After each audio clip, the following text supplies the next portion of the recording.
જીવનની નવી શરૂઆતના ઓરતા ઓઢીને આશાઓના લગ્ન મંડપની ચોરીએ પરણવા બેઠેલી કન્યા અને જાજરમાન જીવનની શરૂઆતનું સપનું આંજીને જાન લઈને પહોંચેલા વરરાજા. પ્રસંગ હતો લગ્નનો. હૈયામાં હરખ સાથે જાડેરી જાન માંડવે પહોંચી ગઈ હતી. લગ્નમાં મોટાભાગની વિધિઓ પણ પૂર્ણ થઈ ચૂકી હતી અને હવે સમય હતો સપ્તપદીના 7 વચનનો. જાનૈયાઓ, મહેમાનો અને ગ્રામજનો વરવધુને નવજીવનના આશીર્વાદ આપવા પણ હાજર હતા. પરંતુ ચોરી મંડપમાં બેઠેલી દુલ્હને જોયું કે વરરાજાનો પોતાના પર કાબુ નથી, કારણ કે તેઓ નશામાં હતા. આ જોઈને પરણવા બેઠેલી દુલ્હને એક ઝાટકે સૌની હાજરીમાં જ લગ્ન કરવાની ના પાડી દીધી. બાદમાં તો બંને પક્ષ વચ્ચે જે થયું તે જાણીને તમે પણ ચોંકી જશો. અને જે લગ્નના હરખમાં વરરાજાએ નશો કર્યો હતો એ જ નશાના કારણે તેમના લગ્ન છે તે અટકી પડ્યા. નમસ્કાર, આપની સાથે હું મમતા ગઢવી અને હાલમાં જ દુલ્હન લેવા પહોંચેલી એક જાન વરરાજાના નશાના કારણે દુલ્હન વગર જ પાછી ફરી. આ વિચિત્ર ઘટના વિશે વિગતે વાત કરીએ. વાત ગુજરાતી પર.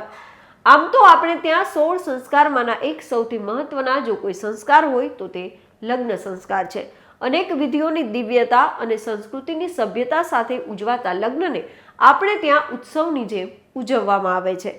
નવ વરવધુ અગ્નિની સાક્ષીએ 4 ફેરા ફરી એકબીજાને આજીવન સાથ આપવાના વચન આપે છે.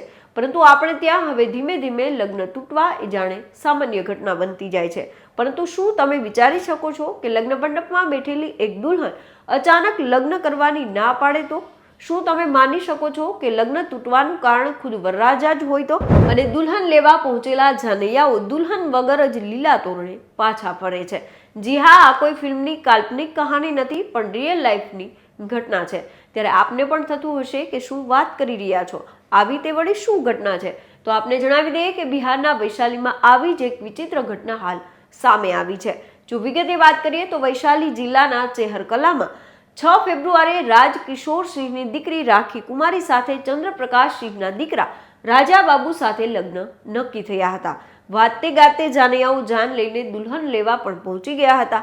કન્યાના આંગણે જાનના સામૈયા થયા અને બાદમાં પરંપરાગત વિધિઓ પણ કરવામાં આવી અને હવે સમય હતો વરવાળાનો, જેના માટે બંને વરવધુને લગ્ન મંડપમાં લાવવામાં આવે છે. અને તે સમયે લગ્ન મંડપમાં બેઠેલા વરરાજાનું અસામાન્ય વર્તન જોઈને કન્યા, પૂજારી અને ગ્રામજનો પણ ચોંકી જાય છે, કારણ કે કહેવામાં આવી રહ્યું છે કે વરરાજા છે તે નશામાં હતા. દુલ્હનના નિર્ણય બાદ લગ્નમાં આવેલા લોકો ધીમે ધીમે મંડપ છોડી જવા લાગ્યા. બાદમાં દુલ્હન એક ઝાટકે જ લગ્ન કરવાની ના પાડી દે છે, કારણ કે કહેવામાં આવી રહ્યું છે કે વરરાજા નશામાં હતા. દુલ્હનના નિર્ણય બાદ લગ્નમાં આવેલ લોકો ધીમે ધીમે મંડપ છોડી છે તે જવા લાગ્યા. પરિવાર અને સંબંધીઓએ કન્યાને સમજાવવાના પ્રયાસો કર્યા, પરંતુ તેણે લગ્નની ના પાડી. અંતે વરરાજા લગ્ન પૂર્ણ કર્યા વિના પાછા ફર્યા. જોકે દુલ્હનના ઇનકાર બાદ પરિસ્થિતિ વધુ તંગ બની ગઈ હતી. એવો આરોપ છે કે દુલ્હન પક્ષે વરરાજાના કેટલાક સંબંધીઓને ઘટના સ્થળે અટકાયતમાં પણ લીધા હતા. ત્યારબાદ બંને પક્ષો અને ગ્રામજનો વચ્ચે પંચાયત છે તે યોજાઈ હતી. લાંબી ચર્ચાઓ પછી સમાધાન પર સર્વસંમતિ સધાઈ હતી. પંચાયતના નિર્ણય મુજબ દુલ્હનના પક્ષ દ્વારા આપવામાં આવેલી બધી લગ્ન ભેટો છે તે વરરાજા પક્ષે પરત કરવામાં આવી. ત્યારબાદ અટકાયત કરેલા સંબંધીઓને મુક્ત પણ કરવામાં આવ્યા હતા અને ધીમે ધીમે બાદમાં મામલો છે તે થાળે પડે છે. માહિતી મુજબ આ ઘટના ચહેરકલા બ્લોકના કથરા પોલીસ સ્ટેશન વિસ્તાર હેઠળના મોહમ્મદપુર ટોલે સેહાન ગામમાં બની હતી, જ્યાં લગ્ન પહેલા અષ્ટમ મહાયજ્ઞનું આયોજન પણ કરવામાં આવ્યું હતું. પરંતુ પરિવારજનોની કલ્પના સુદ્ધા પણ નહીં હોય કે વરરાજાની જાન છે તે દુલ્હન વગર જ પરત ફરશે. જાન છે તે પાતેપુર પોલીસ સ્ટેશન વિસ્તાર હેઠળના સામોલી ગામમાંથી આવી હતી. જોકે દુલ્હનના નિર્ણય બાદ લોકો તેની હિંમતની પ્રશંસા કરી રહ્યા છે અને તેમના નિર્ણયને યોગ્ય પણ ગણાવી રહ્યા છે. થોડા સમય પહેલા બિહારમાંથી આવી જ એક લગ્ન તૂટવાની ઘટના સામે આવી હતી, જેમાં ભોજનમાં રસગુલ્લાની મીઠાઈ ખૂટી જવાથી લગ્ન તૂટી ગયા હતા. એક બાજુ લગ્નની વિધિઓ ચાલતી હતી અને બીજી બાજુ જાનૈયાઓને ભોજન પીરસવામાં આવી રહ્યું હતું. આ ભોજન દરમિયાન રસગુલ્લાની મીઠાઈ ખૂટી ગઈ અને આ રસગુલ્લા ખૂટી જવાના કારણે વરપક્ષ અને કન્યા પક્ષના લોકો વચ્ચે સૌપ્રથમ તો બોલાચાલી થઈ અને બાદમાં બંને પક્ષો વચ્ચે ઝઘડો શરૂ થાય છે. અને આ ઝઘડો થોડી જ વારમાં શારીરિક ઝઘડામાં પણ પરિણમ્યો અને પછી તો ધીમે ધીમે લગ્ન સ્થળ જાણે રણમેદાન એવા દ્રશ્યો પણ જોવા મળ્યા, કારણ કે બંને પક્ષના લોકો લાતો, મુક્કા અને ખુરશીઓનો ઉપયોગ કરી એકબીજાને મારવા લાગ્યા હતા. લોકો એકબીજા પર જે કંઈ મળી શકે એ ફેંકી રહ્યા હતા.